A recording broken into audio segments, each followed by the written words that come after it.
नमस्कार दोस्तों, स्वागत है आपका यूपीएससी जोन एआई में। अभी जो हम पढ़ रहे थे कि दृष्टिकोण कितने प्रकार के होते हैं। ये हमारी 5वीं क्लास है आज। कल हमने क्या बताया था? हमने बताया था कि राष्ट्रवादी साम्राज्यवादी दृष्टिकोण कैसा था। आज हम बताएंगे कि राष्ट्रवादी जो दृष्टिकोण है वो किस पर आधारित है और इसके जो इतिहासकार हैं वो क्या कहते हैं और वास्तव में ये हमारे लिए कितना इम्पोर्टेंट है हमारी यूपीएससी की तैयारी के लिए। तो सभी चीज़ें जानेंगे आज की इस वीडियो में। तो शुरू करते हैं। सबसे पहले देख लेते हैं कि हमने क्या क्या अभी तक देखा है। सबसे पहले हमने अभी साम्राज्यवादी देख लिया है, राष्ट्रवादी देखेंगे, उसके बाद मार्क्सवादी आएगा, फिर सबाल्टर्न आएगा। तो इसी सीरीज में हम सबाल्टर्न को ख़त्म करेंगे एंड देन उसके बाद हम लोग इतिहास लेखन से इतिहास के सोर्स की तरफ चलेंगे। वैसे हमने सोर्स का ओवरव्यू पिछली बार दे दिया है, तो सोर्स का ओवरव्यू दे दिया है तो हमें थोड़ा अंडरस्टैंड करने में थोड़ी प्रॉब्लम नहीं होगी। तो इसलिए दिया था क्योंकि आपको ये भी समझ आए कि राष्ट्रवादी क्या कहते हैं और ये किस आधार पे कहते हैं। जब आपको पता चल जाएगा कि सबाल्टर्न, मार्क्सवादी, राष्ट्रवादी और साम्राज्यवादी क्या हैं, उसके बाद सोर्स पढ़ेंगे तो आपको अलग ही मजा आएगा। बट आप पिछली वाली मेरी 2 वीडियो देख लेना, पहली और दूसरी, ताकि आपको ओवरव्यू मिल पाए कि सोर्स वास्तव में होते क्या हैं। ठीक है। तो राष्ट्रवादी दृष्टिकोण वास्तव में होता क्या है? ये 19वीं सदी के अंत से लेकर राष्ट्रवादी तक रहा जो हमारे आंदोलन हुए, सब राष्ट्रवादी आंदोलन का हिस्सा थे। यह ऐसी ऐतिहासिक लेखन को दर्शाता है जो साम्राज्यवादी इतिहास लेखन को सीधी प्रतिक्रिया के सामने आया। जो हमने बताया था पिछली क्लास में कि साम्राज्यवादी इतिहासकार क्या क्या बोलते हैं, उसको टक्कर देने के लिए राष्ट्रवादी इतिहासकार आया। लेकिन हर जगह टक्कर नहीं देते थे, मैंने बताया था आपको। इसका उद्देश्य था स्वदेशी उपलब्धियों को पुनः स्थापित करना। जैसे कभी भारत हुआ करता था वैसे स्थापित करना, भारत को सोने की चिड़िया बनाना, भारत को वेदों की तरफ लौटना, इन सब को ये दृष्टिकोण बताता था। ठीक है। उसके बाद था औपनिवेशिक शोषण के इसको उजागर करता था। जो हमारे नौरोजी साहब थे उन्होंने बताया था कि भारत के लिए रेल कैसे अच्छी चीज़ है और कितनी बेकार चीज़ है। मतलब भारत के ऊपर कर्ज कैसे बढ़ रहा है रेल के द्वारा। ये सारी चीज़ों को खंडन किया था साम्राज्यवादी इतिहासकारों के लेखन को। तो ये इसका आविष्कार किसने किया था? भारतीय जो थे विद्वान थे, जैसे विवेकानंद जी थे, और अर्थशास्त्री व राजनीतिक नेता। इसमें मनमोहन सिंह भी मदन मोहन भी आते हैं। समय काल 1800 के अंत से और 1947 तक, क्योंकि साम्राज्य राष्ट्रवाद मिल गया है तो ये दृष्टिकोण थोड़ा विलुप्त होने लगा। बट अब ये मॉडर्न तरीके से उभर रहा है। मूल उद्देश्य क्या है इसके? भारतीय एजेंसी मतलब पुनः स्थापित करना, मतलब जैसा भारत पहले था उसको दोबारा से यहाँ पर स्थापित करना इनका उद्देश्य रहा है। ठीक है। उत्पत्ति और ऐतिहासिक संदर्भ क्या क्या हैं? उत्पत्ति कैसे हुई इसकी? जब अंग्रेजों ने शिक्षित भारतीयों ने मिलकर मिल और स्मिथ को पढ़ा और भारत की जड़ता पर निरंकुश दावों को विरोध किया। जो हमारे मिल था उसने क्या लिखा था, आपको याद ही होगा कि कैसे 3 प्रकार से कालों का डिवाइड किया था। तो उन सब का जो भारतीय लोगों ने पढ़ा, जो समझदार थे, पढ़े लिखे थे, तो उनको पता चला कि ये सारी चीज़ें तो गलत हैं, भारत के बारे में ऐसा होना ही नहीं चाहिए था, भारत तो पहले ही से ही था। तो उन सब लोगों ने इसकी प्रतिक्रिया दी तो ये बनना शुरू हो गया राजनीतिक चेतना का उदय। जब भारतीय राष्ट्रीय कांग्रेस का उदय हुआ और बहु बढ़ती राष्ट्रवादी भावना की जो आवाज़ थी वो तेज होने लगी, ऐतिहासिक कथाएं सामने आने लगी, तो लोगों के अंदर खुद ही राष्ट्रवादी भावना उत्पन्न होने लगी। आर्थिक राष्ट्रवाद क्या था? प्रारंभिक जो अर्थशास्त्री थे औपनिवेशिक शोषण को उनको दस्तावेजीकरण करते थे कि कैसे हुआ, क्या हुआ, सारी चीज़ें लिखते थे अंग्रेज। उन्हीं के आधार पर उन्होंने बताया कि भारत का शोषण किस तरीके से किया जा रहा है। और आगे पश्चिमी विद्वत्ता तक पहुँच, मतलब जो हमारे इतिहासकार थे उनके पास हमारे पूरे विश्व की ज्ञान का एक्सिस था, क्योंकि सब इंग्लिश पढ़े हुए थे। जब इंग्लिश पढ़े हुए थे तो उन्हें अमेरिका के सोर्स और यूके के सोर्स सारी जानकारी थी कि क्या चल रहा है विश्व में, तो वो नहीं सह सकते थे इन सारी चीज़ों को। मुख्य इतिहासकार कौन कौन है इसके मैंने बताया था कि पहले मुख्य इतिहासकार जरूरी होते हैं। पहला दादा भाई नौरोजी हैं, जिन्होंने poverty of un British rule in India लिखी है 1901 में। इन्होंने इसमें बताया था कि धन निष्कासन सिद्धांत की और कैसे समझाया था। इसको हम धन निष्कासन के सिद्धांत को पढ़ेंगे, अभी आज ही पढ़ लेंगे तो और भी ज़्यादा बेटर रहेगा, क्योंकि ये बहुत इंपॉर्टेंट है हमारे लिए। धन निकासी का जो सिद्धांत है ये ऐसे है। अंग्रेज जो साम्राज्यवादी इतिहासकार हैं उनका कहना है कि भारत से कोई भी मुद्रा भारत विदेश गई ही नहीं है। मतलब यूके ने भारत को ऋण दिया है, भारत को उन्नति कराई है, ना कि भारत का कोई भी रुपया, कोई भी पैसा भारत से बाहर गया है। बट नौरोजी साहब कहते हैं कि अगर नहीं गया है तो ये इसलिए नहीं गया, आप दिखाना नहीं चाहते। दिखाना मतलब ऐसे कि जो हमारा भारत का जो रुपया था, भारत का रुपया, तो वो एक यहाँ पर रखा हुआ था। मान लो भारत का रुपया रखा है, तो उसको यहाँ के जो यूके के लोग थे, उन्होंने यहाँ भारतीय मंत्री होता था एक उस टाइम पर, तो भारतीय मंत्री को पैसे दे दिए कि ये लो, आप हमारे पैसे ले लो।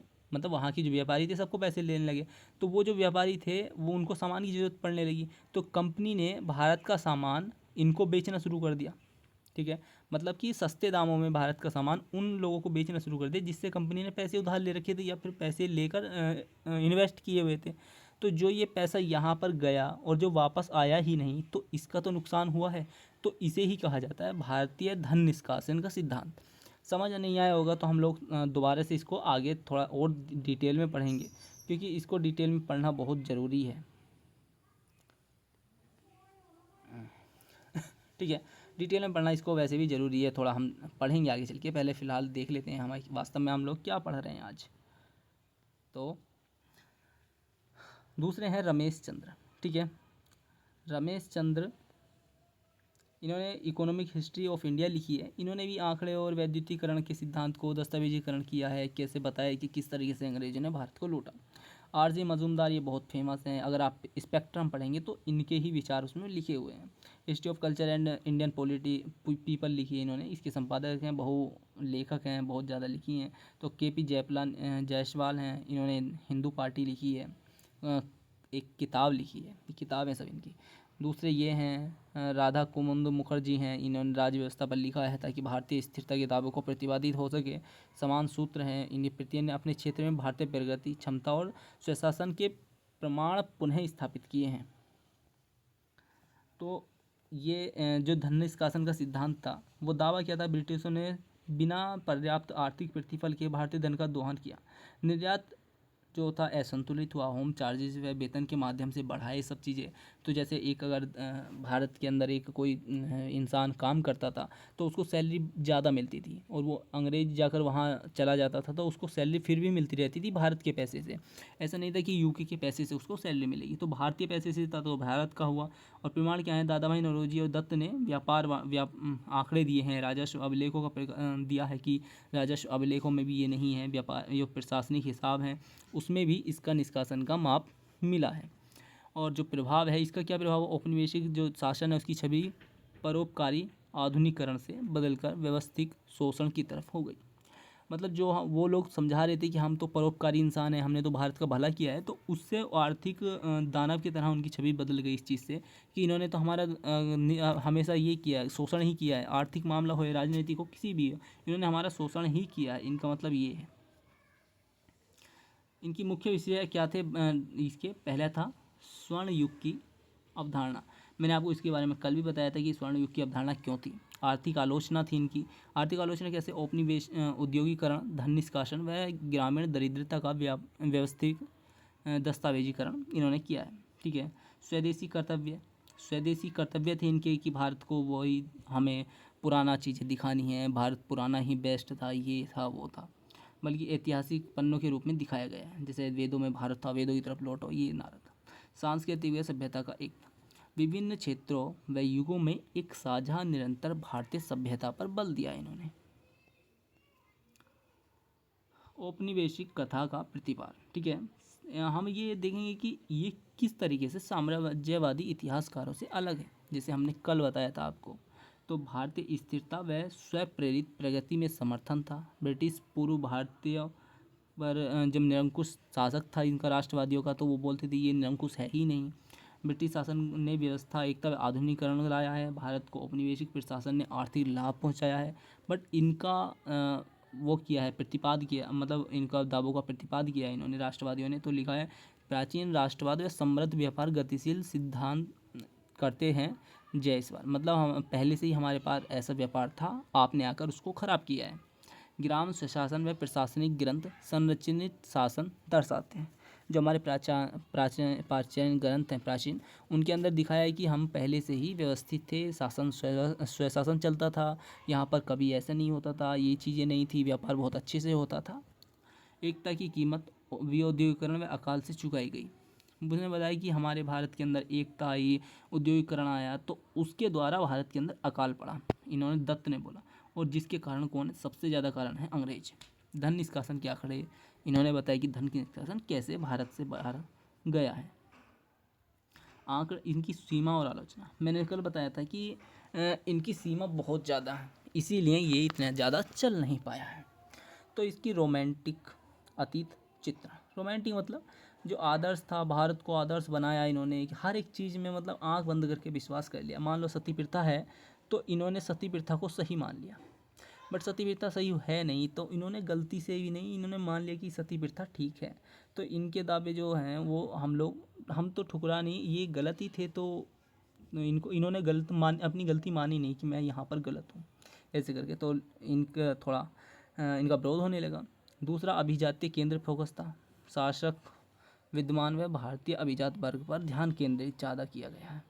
इन्होंने ऐसे इतिहास लिखा है, आपने सुना होगा कि जब कोई भी व्यक्ति है वो बोलता है कि इतिहास क्या है, तो हर एक व्यक्ति के मुंह से निकलता है इतिहास तो आंकड़ों का एक समूह है।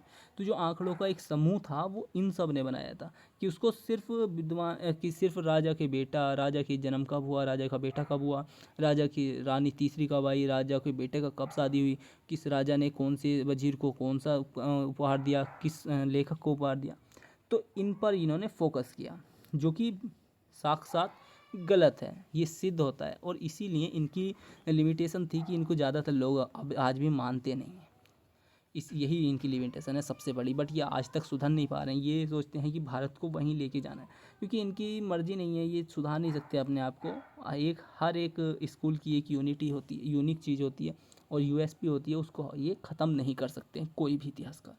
जाति व्यवस्था को अनदेखा किया इन्होंने, ये सोचते थे कि हिंदू धर्म सबसे बेस्ट है, और जाति व्यवस्था तो इसका एक अंग है बहुत अच्छा, इसलिए इन्होंने जाति प्रथा को कभी टक्कर ही नहीं दी, कभी ये ही नहीं बोला कि आप लोगों के साथ अत्याचार हुआ है तो आपके खिलाफ हम साथ लड़ेंगे। इन्होंने क्या कहा? वेदों की तरफ लौटो। अब वेदों की तरफ लौट भी गए, वहाँ पर भी तो शूद्रों की स्थिति खराब थी, स्त्रियों की स्थिति खराब थी, किस वेदों की तरफ लौटे? अगर तो आपको नारा देना ही है तो नारा ये दीजिए कि पूरे मानवता को एक करो, एकता लाओ, ठीक है। अब मान लो एकता लानी थी, अब मान लो जो मुस्लिम लोग थे उस टाइम पर, तो वो वेदों की तरफ कैसे लौटते हैं? वो तो अपना धर्म परिवर्तन करके लौटते हैं ना। और अगर ऐसा नहीं है तो उन्होंने तो सिर्फ मतलब एक ही धर्म को प्रोत्साहन दे दिया ऐसे। अब जब एक ही धर्म को प्रोत्साहन दे दिया, हिंदू धर्म को, तो बताओ अगर सिर्फ एक ही धर्म को प्रोत्साहन दे रहे हैं तो कोई आएगा इनके पास? इम्पॉसिबल, कोई ही नहीं आएगा। तो वैसे ही इनका अंत होने लगा। चयनात्मक सांप्रदायिक ढांचा, इन्होंने जो हिंदू, तो इनको स्वर्ण युग कहा, हिंदुओं को अत्यधिक बल दिया, जिसे बहुसंख्यकी कहकर आलोचना हुई है। और इसी बेस पर अंग्रेजों ने भी हिंदू धर्म को बांट दिया था हिंदू धर्म में उसको, प्राचीन इतिहास को। और इन्होंने कभी विरोध ही नहीं किया, उन्होंने सोचा कि ये तो हिंदू की बढ़ाई है, इसलिए मैं विरोध करना इन्होंने जायज़ ही नहीं समझा। देखो, अब साम्राज्यवादी इतिहासकार हैं, तो इन्होंने इसका एक बार रिवीजन कर लेते हैं जो हमने अभी तक पढ़ा। किसने लिखा? ब्रिटिश प्रशासकों ने। ये भारतीय विद्वान जो नेता थे उन्होंने लिखा है। ब्रिटिश पूर्व भारत का दृष्टिकोण किसने? निरंकुर, स्थिर और विखंडित है, लेकिन इसमें गतिशील, स्वशासी और समृद्ध है, इन्होंने ये बताया। ब्रिटिश शासन का दृष्टिकोण इन्होंने कैसे बताया था? साम्राज्यवादियों ने सभ्यता का आधुनिकीकरण की शक्ति दी है, बट इन्होंने बोला था कि आर्थिक रूप से शोषण किया है। अंतर्निहित उद्देश्य क्या थे इनके? दोनों के पता चलेंगे। औपनिवेशिक निरंतर उचित ठहराना, मतलब कि ब्रिटिश शासन को भारत के ऊपर जो थोपा गया था उसको सही ठहराना कि ये वास्तव में ठीक है, इसके बिना भारतीय लोग प्रगति नहीं कर सकते हैं। लेकिन इन्होंने स्वराज की मांग को उचित ठहराया और इनको गलत। तो इनमें ये अंतर है। प्रीलिम्स के लिए बहुत इंपॉर्टेंट है ये, क्योंकि इसमें इतिहासकारों की रचना आती हैं, इतिहासकारों के नाम आते हैं, धन निष्कासन सिद्धांत की उत्पत्ति का अर्थ पर प्रश्न आता है, और राष्ट्रवादी बनाम इसके बीच में अंतर आ सकता है। और मेंस के लिए इसलिए इंपॉर्टेंट है क्योंकि मेंस में ये पूछा जाता है, धन निष्कासन का सिद्धांत पूछा जाता है, स्वतंत्रता संग्राम पूछा जाता है, राष्ट्रवादी देशों की सीमाओं का आलोचना और उत्तर लेखन की विधि भी होती है। आप अगर लिखना चाहें तो आप इस क्वेश्चन को आज लिख दीजिए कि राष्ट्रवादी दृष्टिकोण की सीमा राष्ट्रवादी देशों की सीमाओं की आलोचना का मूल्यांकन कीजिए। इसको आप अपने क्वेश्चन को लिखिए। अगर लिखकर आप हमारे कमेंट्स भी कर सकते हैं, वरना यूपीएससी जोन एआई पर .in पर जाकर हमें भेज सकते हैं अपना क्वेश्चन, और हम उसको चेक करके आपको भेज देंगे। आपको यूपीएससी जोन एआई का ऐप डाउनलोड करना पड़ेगा, और वहाँ पर टेस्ट सीरीज सबमिट करने के लिए आपको हम उस पर सबमिट करके सबमिट करना होगा, और हम उसका एनालिसिस कर देंगे विद एआई। खैर, मुख्य बिंदु ये थे कि राष्ट्रवादी इतिहासकारों ने भारतीय कर्तव्य व गरिमा को पुनः स्थापित करते हुए लिखा। धन निष्कासन के सिद्धांत को लिखा। मुख्य विषय क्या था? स्वर्ण युग, आर्थिक आलोचना, स्वदेशी कीर्ति और एकता, इनकी ये थी। इनकी अपनी सीमाएं हैं। रोमांटिकवाद, आधिपत्य पूर्वग्रह भी उतनी ही परीक्षा योग्य है, लेकिन हम लोग ना इनको कुछ बोलेंगे नहीं, क्योंकि इन्होंने पहली बार मार्क्सवाद आया नहीं था, तो इन्होंने आलोचना की थी साम्राज्यवादियों की। अब साम्राज्यवादियों की जब इन्होंने आलोचना कर दी, तो ये अच्छा इम्पोर्टेंट हो जाता है कि हम लोग उसका भी विरोध नहीं करें, बट हर एक जगह हर एक व्यक्ति सही नहीं होता है। जैसे कि इन्होंने किया भारतीय कृत्य की गरिमा को पुनः स्थापित करना। तो हम किस गरिमा की बात कर रहे हैं यहाँ पर? क्या भारत के पास इतनी बड़ी गरिमा थी जिसको हम स्थापित करें? कौन सी गरिमा? महिलाओं के साथ अत्याचार, शूद्रों वैश्यों के साथ अत्याचार, या फिर सती प्रथा, या फिर अलग अलग प्रथाएं जिसमें हमने सिर्फ स्त्रियों को दबाने की कोशिश की, उस प्रथा के बारे में बात कर रहे हैं? या फिर धन निष्कासन का सिद्धांत बेस्ट सिद्धांत है, यहाँ मैं इसकी सपोर्ट करता हूँ हमेशा, और हमेशा हर एक इतिहासकार करता है, क्योंकि हर एक इतिहास में कोई ना कोई अच्छा होती है, इसमें ये अच्छा ही है। और इसमें स्वर्ण युग, कौन सी स्वर्ण युग की बात कर रहे हैं आप? गुप्त काल का, जिसमें कि जितने भी गुप्त काल की मूर्तियाँ बनी हैं उन्होंने कपड़े के साथ बनाई गई हैं, निवस्त्र नहीं बनाई जो पहले बनाई जाती थी। निवस्त्र का भी एक अपना फॉर्मूला था, बट इन्होंने क्या किया? धार्मिक स्वतंत्रता, धार्मिक चीज़ें ऊपर से थोप दी, हिंदू धर्म अपनाओ, हिंदू धर्म अपनाओ। तो ये था स्वर्ण युग, जो सिर्फ हिंदू धर्म अपनाया। आर्थिक आलोचना की, ठीक है। स्वदेशी कीर्ति है, एकता, एकता भारत में कभी थी ही नहीं। इनकी अपनी सीमाएं हैं, ये है, ये सारी चीज़ें। Thank you for watching my video. और वीडियो अच्छी लगी है तो लाइक करें, शेयर करें, सब्सक्राइब कर दें हमारा चैनल को, यूपीएससी जोन एआई को। एंड हमारे टेलीग्राम चैनल ये है, इस पर ज्वाइन हो जाना। हमारी वेबसाइट का नाम ये है यूपीएससी जोन एआई, और हमारा ऐप का नाम है UPSC zone AI, UPSC zone. आप इसमें इंस्टॉल करके आज ही टेस्ट सीरीज शुरू कर सकते हैं, इस वाले चैप्टर की भी। Thank you.